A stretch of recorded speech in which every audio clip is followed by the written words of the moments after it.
Ассаламу алейкум, дорогие подписчики.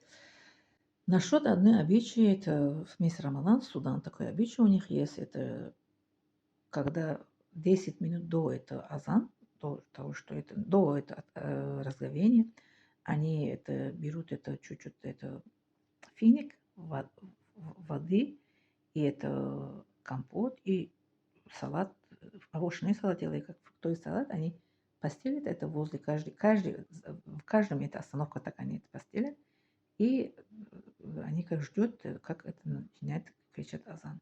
До азана уже 5 минут остается, они уже это на остановку останавливает машины, которые приезжающие.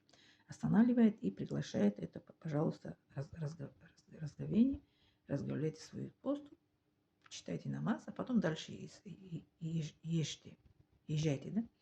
Они вот так останавливают, их кормят, их ну, дают, чтобы разговляли, да, свой пост. Намаз читают, потом провожают их.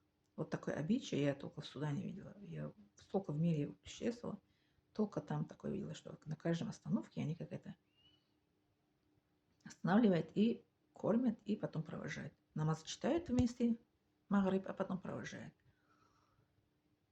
Вот так. А по сунне что это? Как это азан начинает кричать? Ну, азан уже дают, да, начинает давать азан. Мы должны как это уже открыть пост. Откроем пост, покушаем чуть-чуть и потом пойдем намаз читать. Но когда азан кричит, каждое слово муазина, это, который азан это говорит, мы должны сказать, когда он говорит Аллах Акбар, мы говорим Аллах Акбар, Аллах Акбар. Ашхаду ан ла иляха илля, говорим, мы тоже говорим ашхаду ан ла иляха илля, ашхаду ан ла иляха илля, ашхаду анна Мухаммад Расул, ашхаду анна Мухаммад Расул. Когда хайя аля салат, хайя фала говорим, мы говорим ла хаула ва ла куввата илля билляхи.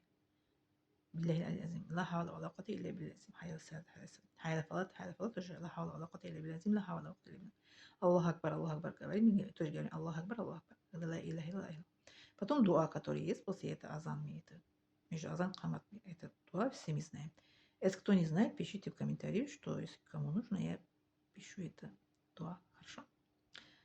Вот так. Такие у меня впечатления это из Африки, где я жила 5 лет своей молодости. Спасибо за внимание.